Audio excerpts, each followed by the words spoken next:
We're at the Ottawa International Animation Festival 2017. We have been given a little bit of space at IFCO, the Independent Film Cooperative here in Ottawa, to talk to this fella, Nick Cross. Nick, why don't you introduce yourself in terms of who you are, what you do, and that kind of crap. Okay. My name's Nick Cross. I'm currently the art director at the Cartoon Network Shorts program in Burbank, California. Sounds like a pretty good job. Yep. But I worked in the Canadian industry for about 15 years before that. Just working on lots of stuff, mainly Nelvana, lots of service studios in and around Ottawa and Toronto, and then managed to get a job in LA. So, yeah, Nick and I started out here in Toronto together many years ago, at a company called Dynamite Cartoons, where before you left, the Untalkative Bunny was kind of the big calling card project out of there. Yeah. And it was a bit of an experience for a lot of people working in animation here in Ottawa. It was an unconventional show, and it was produced in a very unconventional way at the time. And Nick got to cut his teeth on that in a story room. So I was technically the storyboard supervisor on it and an assistant director. Okay. Because Graham had checked out as the... Created by a fellow named Graham Falk, who currently is also working at Cartoon Network with you. We don't have to get into too much, but I use Untalkative Bunny as a reference point a lot in terms of what everyone seems to be looking for today in animation. Storyboard-driven, character-driven, creator-driven show. We didn't really have that terminology 20 years ago when we were doing this stuff. And it was a unique situation whereby a lot of young people who had kind of learned about animation from reading books about how it was done in the old days, that's the kind of context we had for how something should get made, getting to work with a lot of senior people who were very secure in what they knew and were not intimidated by these young people coming up, and for the most part also very happy to share their experience. Well, I'm talking about guys like Mick Casey and that kind of stuff. You guys all got to work well together. In crafting a story room, which is where the show kind of really actually lived, we did actually end up sort of, without knowing it, get to make a creator-driven, storyboard-driven, character-driven kind of show.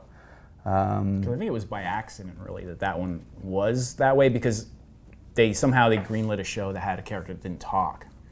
And so you couldn't make a script of a character with no dialogue, so it kind of just naturally became, and they were 4 minutes, so it just kind of naturally became a thing where they were just, like a half-page premise. It was a little premise, yeah. I mean, and that is actually, because I was part of that part of the process. And it was this kind of weird moment where we were having a conversation with people at Teletoon, and I don't think anybody else really in the room knew what it sounded like we were about to get away with. So I remember that phone call in the office, and it was like, so we're not going to give you scripts. We're just, because it was pantomime. The show was all pantomime. And yes, there were scripted things that the bunny would react to. But when you're delivering premises for like 52 little 4-minute episodes, writing those scripts seemed ridiculous at the time. And we somehow convinced them that was okay, because it was pantomime. So it was like 2-line, 3-line synopses of what these things, Untalkative Bunny goes to the park. Whatever it might be. So then these guys actually get to just do that. I mean, a lot of, Graham had already storyboarded probably a third of the series. So a lot of them were just sort of making them work as a 4-minute. Sometimes they were like just a few pages of storyboard pages, and then some were fully boarded that we had to actually cut down and stuff. But I think that was part of how they, I don't know what the conversations were like with Teletoon. I think Diane Craig, who is sort of like in charge of that, could just sort of, talk her way into anything, I think. It was fascinating. It was, because there was a moment of realization in the room that what we were asking, and if this was going to happen. And the fact that we got a green light on that, it just sort of set the production flow that way in terms of coming from that place. Because trying to engineer that, trying to sell that to somebody at a broadcaster, at a whatever, the production company, we have this kind of entrenched pipeline system here in Canada, and this is what we at Startoon, this is what we're all talking about right now, is trying to do this. And interestingly enough, I mean, this is where you ended up at a place that does things that way. I've been getting to have a little bit of a Nick's been sharing a few stories today. It's sort of how things work at Cartoon Network, and it's kind of blowing a few people's minds in the room when we hear them. I don't know. Do you want to get into any of that? Sure. I mean, okay. So Cartoon Network they don't use scripts. They have writers, but writers write outlines. And outlines are usually a page, right? Like, I know on regular show, they had a system where they even had it broken down to Act 1, Act 2, Act 3. Act 1 should be this big, and it should never be more than a page, right? So everything fits on a page, and then it just goes right to the board team. And the board team writes all the dialogue and does, figures it all out. So you have two.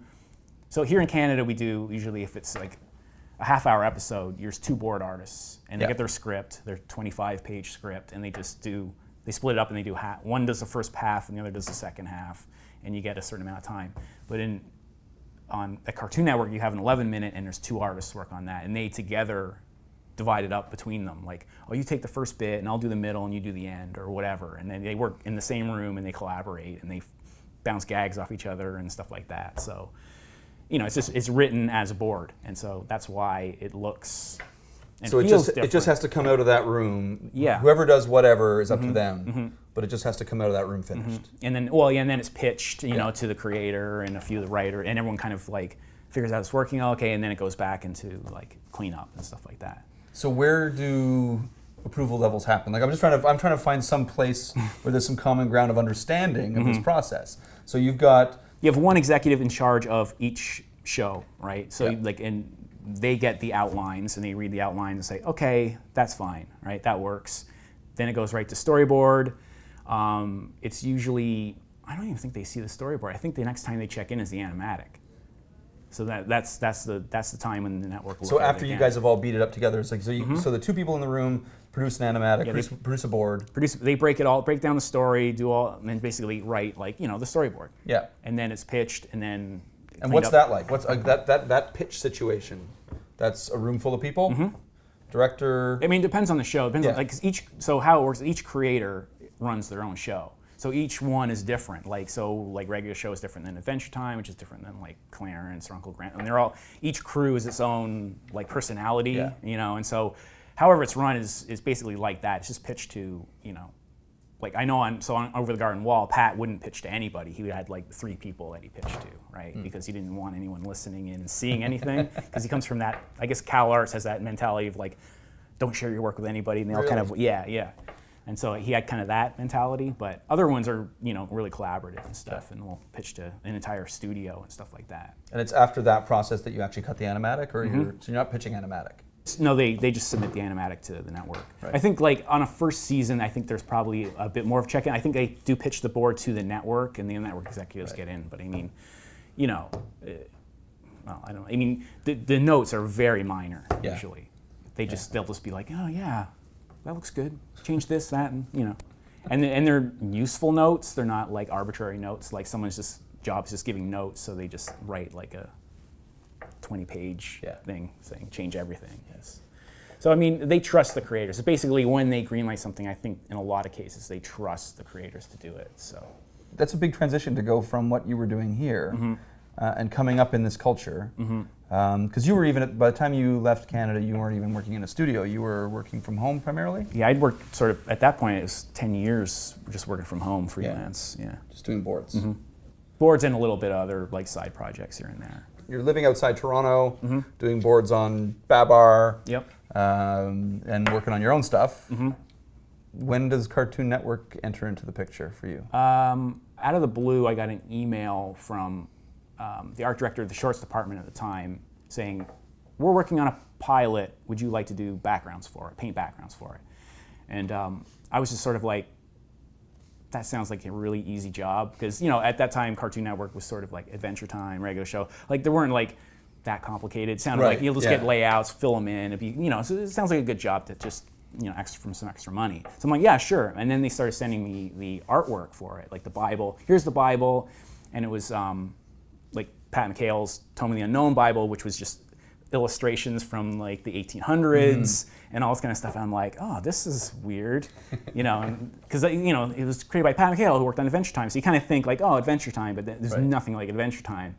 And so this sounds great. And then they sent me the first layout, which looked like something they'd pulled out of Illusion of Life from the 30s. Like it looked like a Gustav Tenengren illustration. It was like fully rendered pan of going down this road. And I was like, wow. So then and then she was like, "Oh, you can talk to Pat. Like he'll call you like later in the day or whatever." And so I talked to him. He's like, I was like, "Oh, so like, what are you looking?" He's like, "Oh, just just make it look like my show." I had a film called Pig Farmers, like I made. He'd seen that, and he's like, "Just make it look like Pig Farmer." Oh, okay. Which that was his direction, you know.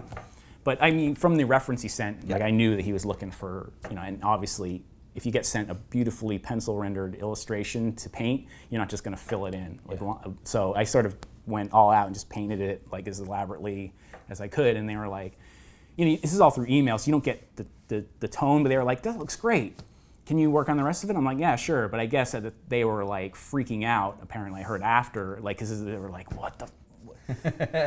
And I guess that helped sell it as like, this is, if you can pull this off, right, you know, right, yeah.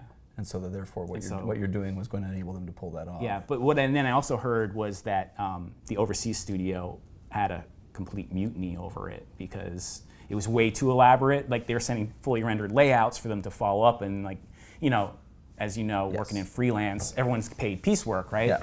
So, you know, at a studio, someone's going to see like, oh, here's some stuff you can work on. You can either work on Family Guy or you can work on this Tome of the Unknown thing, which is like, you know, and they're like, oh, I'll take the Family Guy layout. So no one would work on it.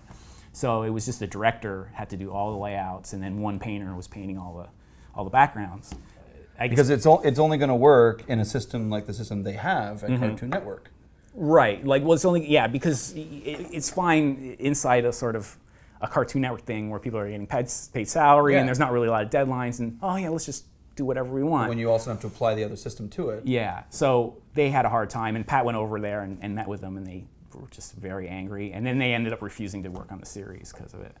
So did you bring it all back in-house? Is that? No, like it was, so they finished it and everything, and then I'm going to get into this. Okay. But I'm not going to get into like that, you know, Pat is very particular, so there was a lot of retakes. So they had a very hard time working on it. Yeah. So then we went to series. We had to find a new studio for it. So we ended up like just testing studios and made sure we sent them, you know, the work ahead of time. Said, can you do this? Right. And some studios were like, meh, and then some studios were like, so we ended up getting Digital Emation, which is, they were great. Yeah. And they did an amazing job. So I always find it kind of funny because I'm pretty familiar with your work. Right. And so things like, I was sitting at home a few months ago, and we popped in the SpongeBob movie, the second SpongeBob movie, and I'd kind of forgotten that. I remember hearing that you did some work on it, but I'd kind of forgotten all about it. And I'm watching this movie, and we get to this sequence where it's happening inside SpongeBob's brain. Yeah. Where what's his name? Plankton. Plankton is going in to find the recipe in the brain, and all of a sudden I'm sitting, and I just sat straight back because it moved like your stuff. Right. Like I was in that second. I was like, "Holy shit! No, this is." I remember now. Nick said he worked on this. I mean, it's this weird moment. Yeah. Because even like the timing shifted in it. It was so unlike the rest of the movie. Right. And it fit for that little sequence. Yeah. But it was. I mean, this is still so undeniably you. Right. These characters walking in across these like donuts or whatever they were. Yeah. Yeah. And so it's this kind of. It's a bit of a surreal moment when the same feeling I used to get when like you'd pop into my office and leave a storyboard behind. Right. Or something like that, and then I wouldn't see the film until it was done, and it would be, okay, that makes sense. I was having that to a fucking SpongeBob movie with my kid. And no one to turn and say, hey, I think Nick did this. No, they did a good job. Like, so that was another one of those things where, again, like a lot of this stuff nowadays comes out of the blue, right? Yeah. Like, 'cause you just get emails from people, and they were like, oh, we have this, would you like to work on this SpongeBob movie? I'm like, yeah, I would love that. And they're like, because I guess the art of doing cartoony animation is dying out. It's not really popular now, and I guess sort of like it's hard to find people to work on SpongeBob that can actually draw like SpongeBob. How do you find it? Because back when you were here, you had a very clear line between here's the stuff I do to get to make money. Yeah. I do boards on these shows. I do whatever it is, and it's you're fulfilling that responsibility. Your work was pure you. Yeah, I guess. I mean, you were the only guy doing it. I guess that's what that means. Yeah. So how does it to see someone else execute on something that you do that you kind of, because these projects you tend to give them the kind of care that you just would reserve for your own work. Right. Because you're not just like shitting out a Babar board. Yeah, I just like, like the SpongeBob thing, I did fairly clean boards for it. That was part of it. I think because what had happened is that sequence had been gone through 5 different artists at that point. So they had a lot of actually storyboards they just sent me. Okay. Because again, for that there's no script, right?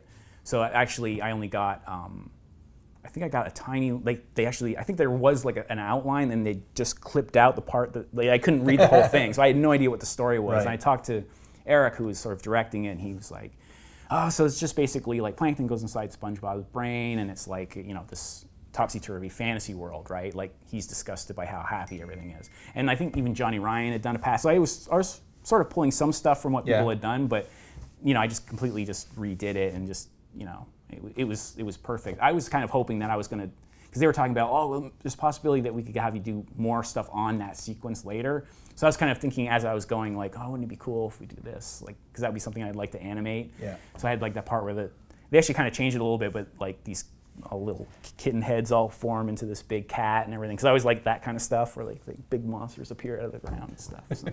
But then, you know, they ended up, some of it got changed, but I think they did a pretty good job of following it up. But you're at a point right now where, like I said, like the work that you care about Right. is the work you're doing for your job. Right. And other people are then executing on things that you used to always be the person executing on. Right. How is that, like, what does that feel like when you see when you see these things that, like, I'm watching it, I love it, it's great, it's in the middle of a SpongeBob movie, you're watching it. Well, it doesn't, what's the critical eye like at that point? Well, I mean, you see like how it's not what, like, cause you know, like if you just turn something that's really rough, you kind of know how you'd follow up, and then you see how other persons interpret it, and it's like, oh, that's not exactly what I would have done. But that's so. Sometimes it's good, and then sometimes it's you know. But I guess so personally, I'm curious how that's been, that transition for you. Because it used to be that you had this system of like, okay, here's the stuff I don't care about, but it makes money, right? And then here's all the stuff I care about, and no one touches it but you, right? Now that caring is over here, right? But you also have to embrace that other people are going to do stuff to it.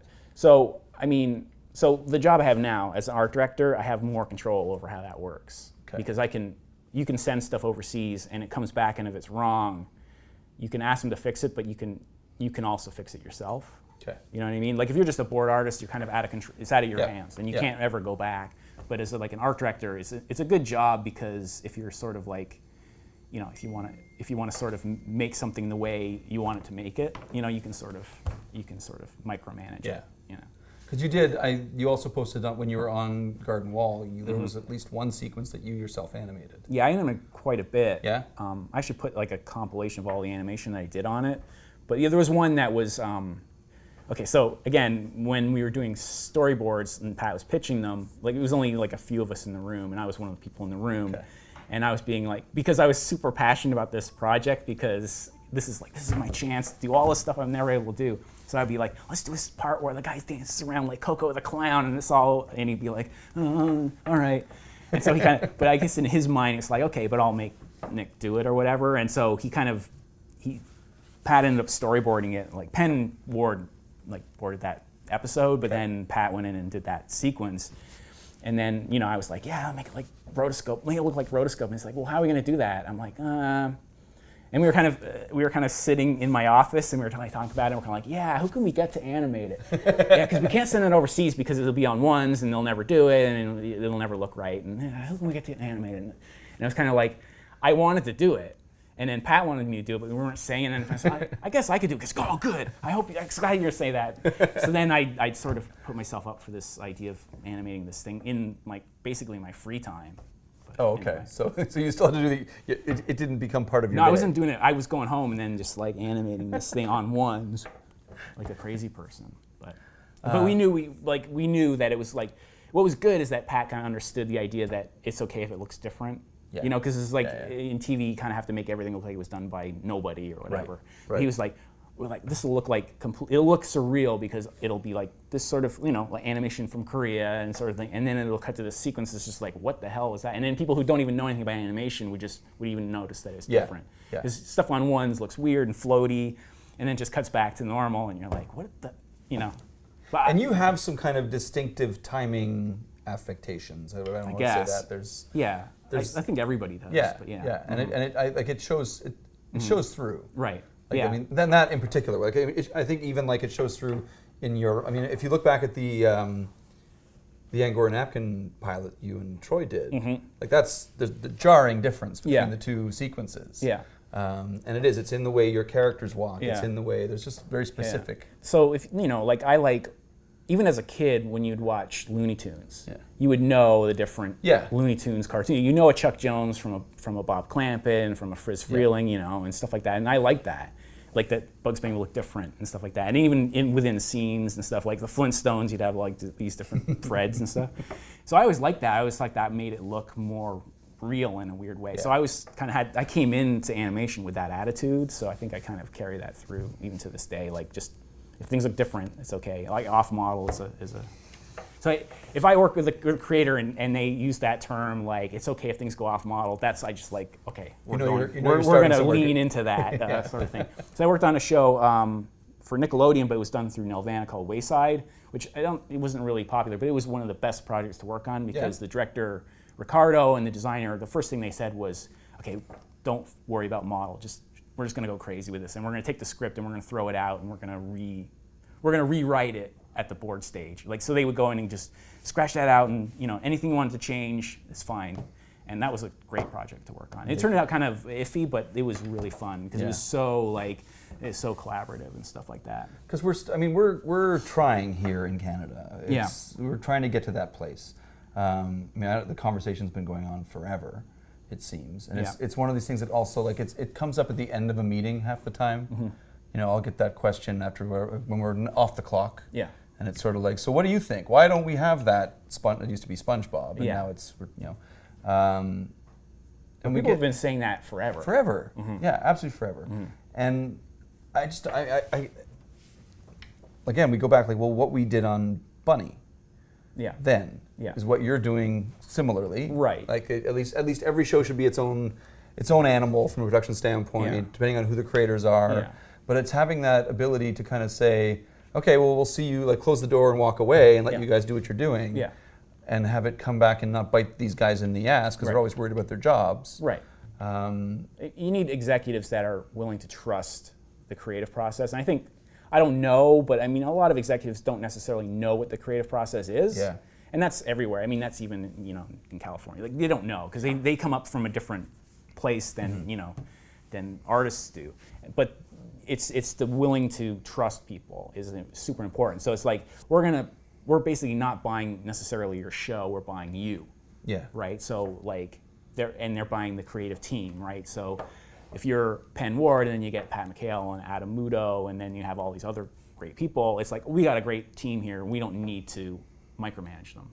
They're gonna do it. And they know first season's gonna be weird. It's not gonna work. Yeah. Right? They kind of understand that the process is gonna be janky and weird and the schedule's going to get pushed, but it's knowing that and trusting that the creators can do that as opposed to like no, it has to follow the schedule and you have to hit each of these little benchmarks. It's never going to work because people are going to naturally. I was just talking to my friend and he was talking about how like your brain pathways are sort of locked in and your brain doesn't want to deviate from those, right? And so it's sort of like it's like that. It's like I don't want to deviate from that because it's going to cost way too much. Yeah, we've got these generations of this system here. Yeah, and everyone's learning a variation on it that came from sort of one place at one time. Yeah, we were talking about the other day. Like it's just because you're at a big studio who thinks they want to make a storyboard-driven show, and so like they want to make a show like Adventure Time.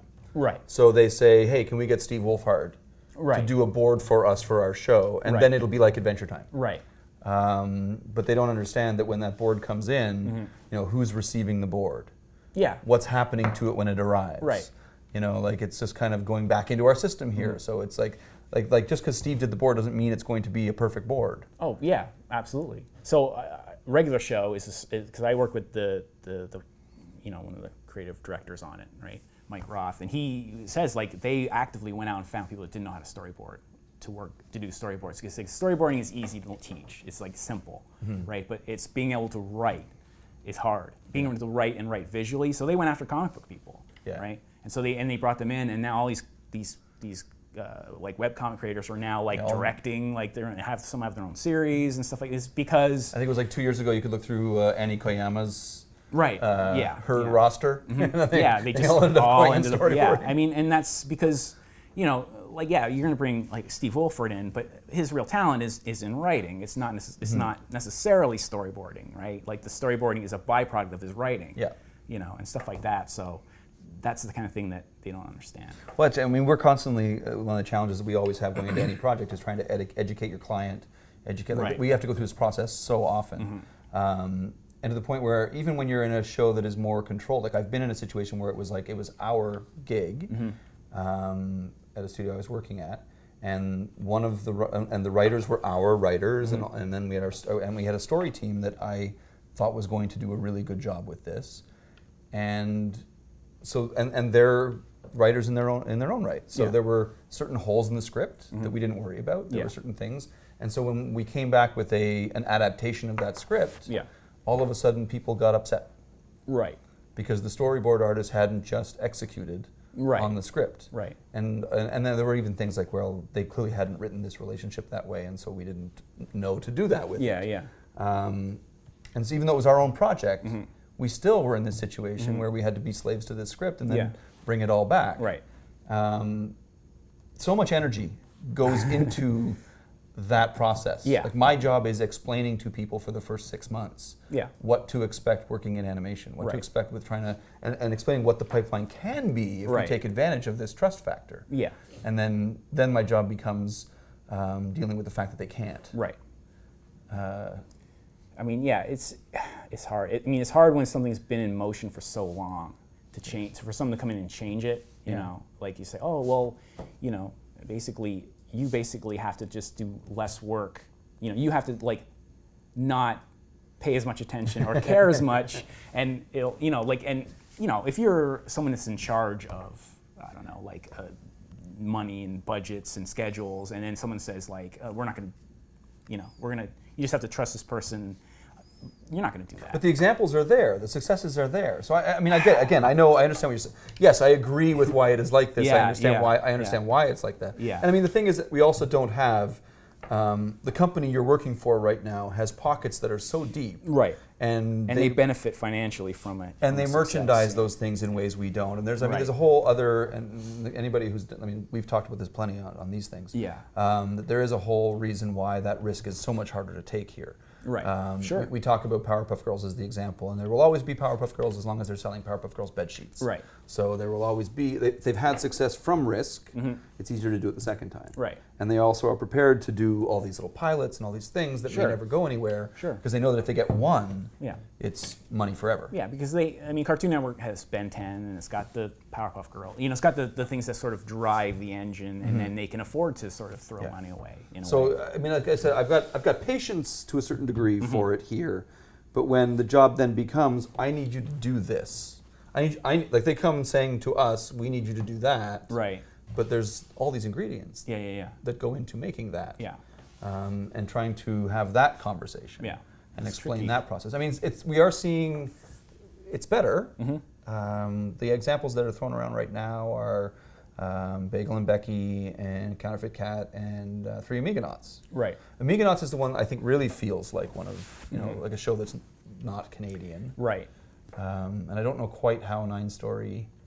I mean, they had some very good people working on it, and it seems to be because 9 Story is one of those companies that is sort of like very much in the past has been one of our cookie cutter kind of companies for our shows. Yeah. So for that to come out of there gives some sense of hope. Right. Have you seen any of the episodes? I've seen some stuff on YouTube. Yeah, they pop them online. Yeah.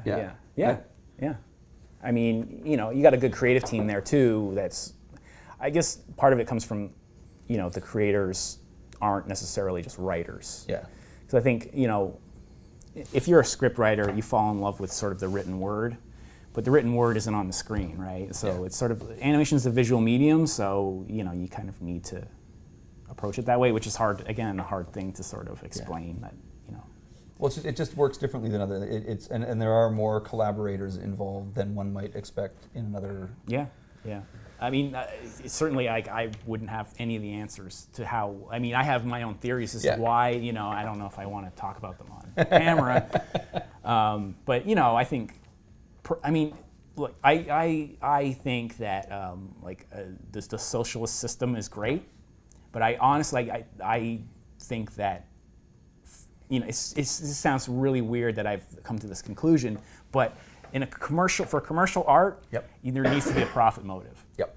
I mean, because it benefits risk taking. Because if you're you want to have the big hit, you got to take a risk. And if you're it's more of a system that kind of is based around there's tax credits coming in and there's sort of set finances for the year. It's easier to make something that sort of works in a little box. Yeah. If you want to do an Adventure Time show, which is very strange, and I mean, even Cartoon Network was worried about that show at the beginning. Like there was a lot of talk about this is a disaster. Well, it got passed on a couple times before. It got passed on by Nickelodeon, but even after it was greenlit within Cartoon Network, like their first pitches, like there was a lot of like, uh-oh, you know what I mean? And I think that happens with a lot of shows too, right? But I think there's if you're sort of managing a very orderly thing and you have a lot of uh-ohs in there, you don't want those uh-ohs. Yeah. But those uh-ohs create something that no one has seen because they're going down these routes that no one is used to going down, and it's like, oh, I didn't know a show about a dog and a boy living in a fantasy world can be that, because that came out of just, Well, again, it's the creator themselves. I mean, like we could hand you any concept, right, and you'll do whatever you can to do good work with it. Yeah. So again, it's one of those, and it's hard to explain because it in a lot of ways it's kind of alchemy, right?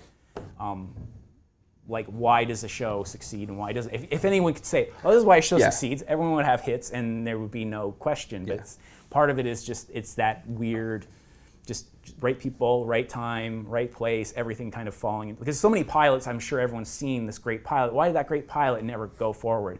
Wrong point in time. Yeah, right? well, that's half of it is just that. Yeah, if it had come out 5 years later, 5 years later, 5 years earlier, or whatever, because people come in, pump and go, and like that.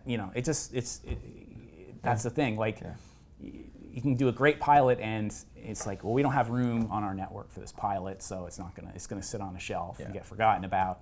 And then we need pilots. Oh, this one, it's just, again, it's like Adventure Time is one of those things that could not have existed 10 years ago. And it just happening. Fred Rader, like Fred Seibert, I think it was, I'm not sure who it was, but they were like, this guy's great. He's like, really? Like it was just like, okay, we'll do it. And it was sort of low budget, low stakes. Fred Rader creates this pilot, and then Nickelodeon's like, I don't know, like that's weird.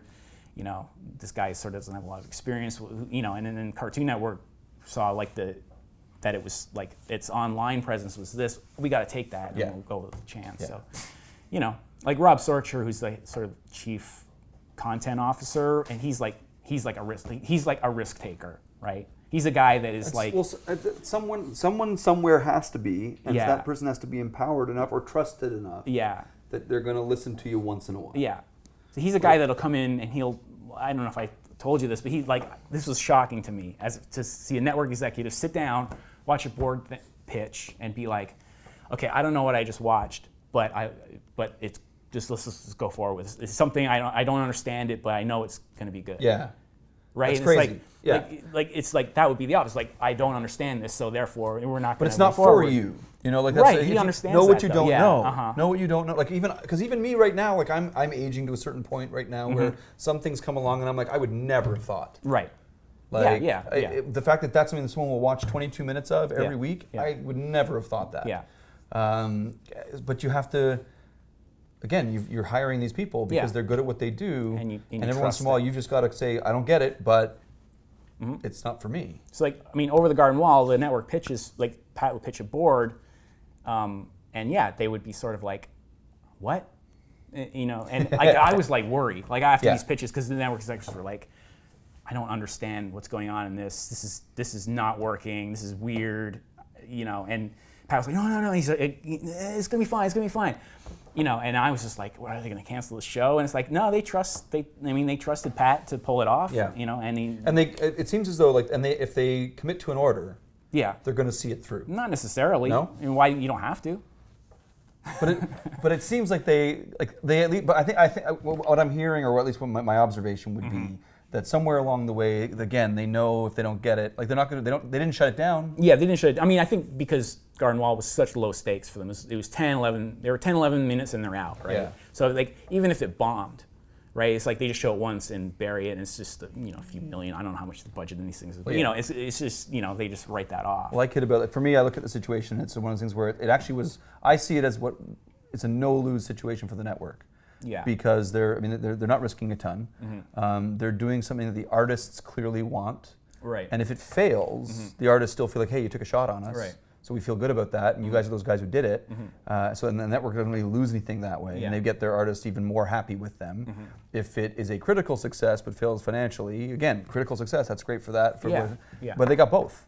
Right. So they won left and right on it. Right. They got like the best of both options. And I think this is another big weird revelation, is that how important Emmys are to American networks. Like it's like the thing. Right? Really? Because you think like, oh, Emmys, whatever, right? But like the first thing, like we're working on a thing, and they're like, okay, you got to think about Emmys now. And I'm like, Emmys, what? They're like, yeah, we're submitting this show for Emmys and blah blah blah. And I'm like, I don't know how that works. Like I come from Canada where you don't get awards to work in animation. It's like it's embarrassing to work in animation or whatever.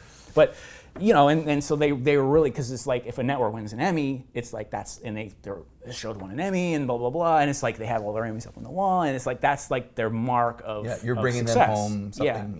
Yeah. So I mean, I guess and because they have also individual achievement Emmys, so a show can win Emmys like for like background design and storyboarding and stuff that the average public doesn't know about, but that.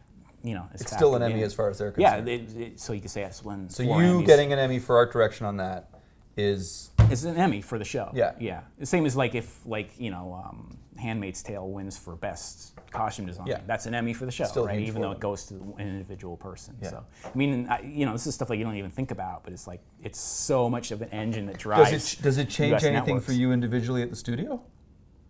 That you're the guy who got them that? I mean, yeah, probably. I mean, look, so yeah, I mean, like again, because it's so driven by Emmys. If you say you've won Emmys, it makes you more valuable down there. I mean, it does.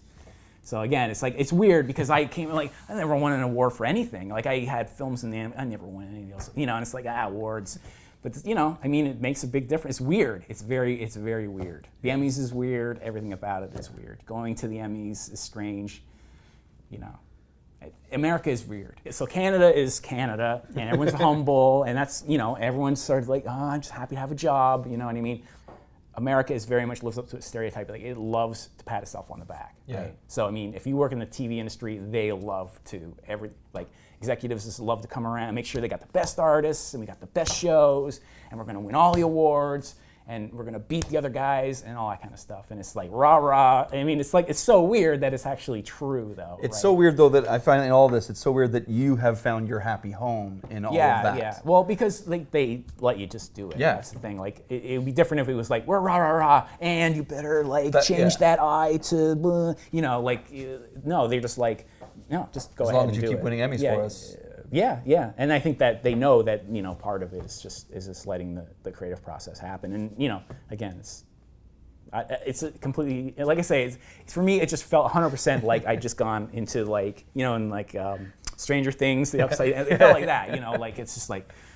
Yeah, it's just you're just in this other world, like where executives sit down and they know every artist at the studio, and they're like, yeah, we love that. Oh, that's great, and glad you're here and stuff like that. Whereas, I worked at other places where they don't. It's just you're just filling a seat, right? Yeah, you're killing me, man. You're killing me. I mean, it is weird because, I'm as bitter as the next person, but it was just an eye-opening experience, and it feels weird to sort of. To say America's better than Canada and this, but it is. I mean, unfortunately, it doesn't, because Canada could be better. And again, it's like the idea that if you have like a set budget, we have to produce this amount of content for our tax credits. You could just make the craziest thing that anyone's ever, just take risks. Who cares? You're not going to lose money, right? Everyone's nodding because they all see. It's true because hey, so what if it doesn't make money? Your shows don't make money anyway, really. We're gonna get more. What does X show that just if it turns a profit, it doesn't matter if it's we're still getting our tax money. So this is where it's strange that we actually still give a shit about ratings and things like that at that level because that's how they're selling their advertising dollar. Right. So again, shows need to do just well enough. Right, exactly. That's kind of the way it works here. Yeah. And we shit about the broadcaster that way, but I want to always be very careful because it's like the broadcast executives themselves are suffering in the same circumstance that we are. Yeah. Because there are plenty of very intelligent people working at these broadcasters, and they're saddled with this experience as much as anybody is. Like everyone's got best intentions. No one's sitting there saying, no, we don't want to have a hit. Everyone wants a hit. Like everyone wants their, to be like, but I mean, it's sort of like. But it's understanding the almost the invisible things that have to exist underneath it all. Yeah. And I mean, I guess that's been the frustration. Having worked at a place like Dynamite where we kind of got away with it. Yeah. We all had that sort of, unless you've lived in that environment, it's very hard to explain it to anybody. Yeah. Unless you've lived through that experience. When you explain it to someone, they just go like, no, there's no way I could ever do that. Like, you mean not see a script, not see anything until it's an animatic. Like that's a risk that it's so unusual to them. But when you say, but it works. And when you've got a place like that is like, running to the bank with it, because it is the risks that pay off so huge. That's right. Our risks don't pay off as huge in Canada. Right. But now that we're selling to Americans in a different way, like there is a possibility there. Like I think we are at a bit of a turning point right now here, and I mean I'm living in it, and so you hope for the best. That we are seeing now our shows can generate revenue. We have those other avenues now for merchandising and other things that we didn't used to have at all. Yeah. And all it takes is sort of like one of the big companies to score with that, and then more things will happen. Like everything, it's like no one wants to be first, everyone wants to be second, right? So that's kind of the problem is like, everyone's racing for second place. Yeah. Like, you shouldn't be looking for, we want the next SpongeBob, we want the next Adventure Time, because you're chasing after something to kind of like, how does SpongeBob work? You want the next Hillenburg. You want the next, you want those creators, right? You want the next like Penn Ward and Paige Quintel and Steve Hillenburg. And that's what we're trying to do a little bit, is that we're also trying to put faces to names and make sure that people understand that there are actual people who are the commodity. Yeah.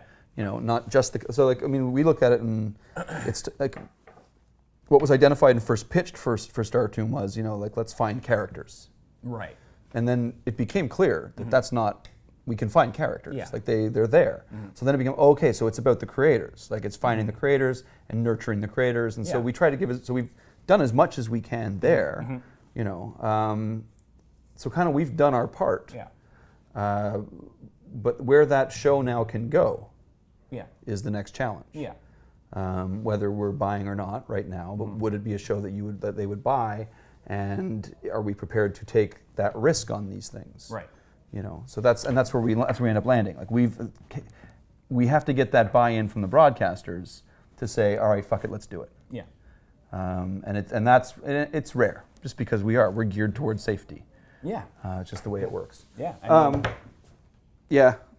I know, you lived in it for long enough. Yeah, like again, if I had all the answers, I could just go and make my money lecturing to this is how you do it. But I mean, no one knows, right? No one knows. It's just sort of, a lot of it comes down to trusting that people can do it. Because if you look at any hit show and you kind of distill it down to what it is, it's not very much. No.